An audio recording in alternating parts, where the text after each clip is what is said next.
எல்லாமே வந்து பாத்தீங்க அப்படின்னா கவர்மெண்டோட ஆர்கனைசேஷன். ஸோ இந்த ஐஐசி அப்படிங்கிறது வந்து நிறைய வந்து உங்களுக்கான அந்த ஆப்பர்ச்சுனிட்டிஸ் வந்து ப்ரொவைட் பண்ணும். ஸோ இது எதுக்காக அப்படின்னா, ஸோ நம்ம வந்து இந்த ஸ்டார்ட் அப்ஸ் இன்குபேஷன்ஸ் அப்படின்னு சொல்லிட்டுலாம் நம்ம வந்து சொல்லுவோம், சரியா? ஸோ அதெல்லாம் வந்து உங்களுக்கு மேபி ஒரு 3rd இயர் 5th இயர் வரும்போது அதை பற்றின நாலேஜ் வந்து டீப்பாக வரும். ஸோ இன்குபேஷன் அப்படிங்கிறது வந்து பார்த்தீங்கன்னா ஒரு சில காலேஜஸில் வந்து பார்த்தீங்கன்னா இன்குபேஷன் செல் அப்படின்னு சொல்லிட்டே இருக்கு. ஸோ அந்த இன்குபேஷன் அப்படிங்கிறது வந்து என்ன அப்படின்னா, ஸோ நீங்கள் வந்து காலேஜில் இருந்தே நீங்கள் வந்து ஏதாவது ஒரு சின்ன கம்பெனி மாதிரி ஸ்டார்ட் பண்ணுறது,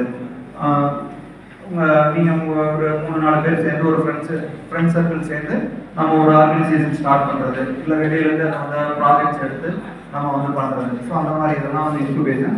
ஸோ அந்த அந்த இதுக்கெல்லாம் வந்து பார்த்தீங்க அப்படின்னா ஃபண்டிங் வந்து கவர்மெண்ட்லேருந்து வரும், சரியா?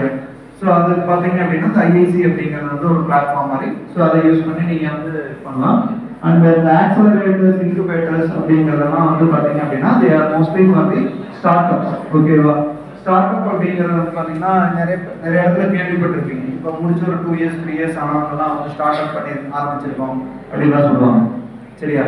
ஸோ ஸ்டார்ட் அப் அப்படிங்கிறது என்ன, சும்மா ஸ்மால் லெவலில் நம்ம வந்து ஒரு பிஸ்னஸ் ஸ்டார்ட் பண்ணுறது தான் ஸ்டார்ட் அப். ஸோ நீங்கள் வந்து உங்களோட கொஞ்சம் அமைதியாக இருக்கும் ஓன் இதில் வந்து பண்ணுறது தான் என்ன டொமைன். இப்போ நீங்கள் வந்து ஐடிசிஎஸ்சியில் இருக்கீங்க அப்படின்னா, ஸோ அந்த ஐடிசிஎஸ்சி ஓரியன்டாக நம்ம வந்து ஏதாவது ஒரு சாஃப்ட்வேர் கம்பெனி மாதிரியோ ஆர் ஏதாவது ஒரு இது பண்ணுறீங்க அப்படின்னா அதெல்லாம் வந்து ஸ்டார்ட் அப். ஸோ இதே வந்து நீங்கள் ஒரு மெக்கானிக்கலில் பண்ணுறீங்க, சிவிலில் பண்ணுறீங்க அப்படின்னாலும் இந்த ஸ்டார்ட் அப்ஸ் தான். ஸோ அதுக்கான ப்ரொவிஷன்ஸ் வந்து பார்த்தீங்க அப்படின்னா இந்த ஐஐசி அப்படிங்கிறது வந்து சப்போர்ட் பண்ணும். ஸோ இதில் வந்து உங்களுக்கு நிறைய அந்த ஆக்டிவிட்டிஸ் எல்லாம் வந்து கண்டக்ட் பண்ணுவாங்க த்ரூ ஐஐசி மூலமாக. ஸோ நம்ம வந்து அது எல்லாத்தையும் நீங்கள் கொஞ்சம் பார்ட்டிசிபேட் பண்ணுறீங்க அப்படின்னா, ஸோ அப்பார்ட் ஃப்ரம் பிளேஸ்மெண்ட் நீங்கள் வந்து இந்த மாதிரி வேறு ஏதாவது ஒரு இதில் வந்து போகணும் அப்படின்னா அந்த இடத்துல வந்து இந்த ஐஐசி அப்படிங்கிறது வந்து சப்போர்ட் பண்ணும், சரியா? ஸோ இதில் வந்து மெயின் திங் வந்து பார்த்தீங்க அப்படின்னா உங்களோட இனோவேஷன். ஸோ இனோவேஷன் அப்படின்னா என்ன?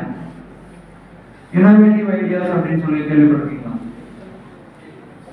ஸோ இனோவேட்டிவ் அப்படின்னா டிஃப்ரெண்ட்டாக நம்ம வந்து ஏதாவது ஒரு இதை திங்க் பண்ணுறது, சரியா? ஸோ நீங்கள் வந்து நார்மலாக ஒரு டாஸ்க் பண்ணிட்டு இருக்காங்க. ஸோ அதை வந்து நம்ம வந்து எப்படி வந்து அட்வான்ஸ்டாக பண்ணலாம், ஸோ அந்த ஒர்க்கை வந்து எப்படி சிம்பிளிஃபை பண்ணலாம் அப்படின்னா, ஸோ அதெல்லாம் தான் வந்து இனோவேஷன், ஓகேவா? ஸோ இப்போ வந்து இப்போ எலக்ட்ரிக் பல்ப் வந்துச்சு அப்படின்னா, ஸோ அந்த டைமில் அது வந்து ஒரு இனோவேஷன், சரியா? ஸோ அதுலேயும் நீங்கள் வந்து ஏதாவது ஒரு மாடிஃபை பண்ணுறாங்க. இப்போ வந்து எலக்ட்ரிக் பல்ப் பார்த்தீங்க அப்படின்னா பழைய இதில் வந்து பார்த்தீங்கன்னா இந்த சோடியம் வெல்லம் அந்த மாதிரி இதெல்லாம் யூஸ் பண்ணியிருப்பாங்க. ஸோ இப்போ வந்து எல்இடி வந்துருச்சு. ஸோ அந்த எல்இடி அப்படிங்கிறதெல்லாம் வந்து பார்த்தீங்கன்னா ஒரு இனோவேஷன். ஸோ இது வந்து உங்களோட அந்த கரண்ட் கன்சப்ஷன் இதெல்லாம் வந்து கம்மியாக இருக்கும். ஸோ அந்த மாதிரி தான் நீங்கள் வந்து ஏதாவது ஒரு இதில் வந்து நம்ம வந்து ஓனாக நம்ம வந்து திங்க் பண்ணி ஏதாவது ஒரு டிஃப்ரெண்ட்டாக பண்ணுறீங்க அப்படின்னா அதெல்லாம் வந்து இனோவேஷன். ஸோ அந்த ஐஐசி அப்படிங்கிறது வந்து டோட்டலாக அந்த ஸ்டூடெண்ட்ஸ்லேருந்து வர்ற அந்த இனோவேட்டிவ்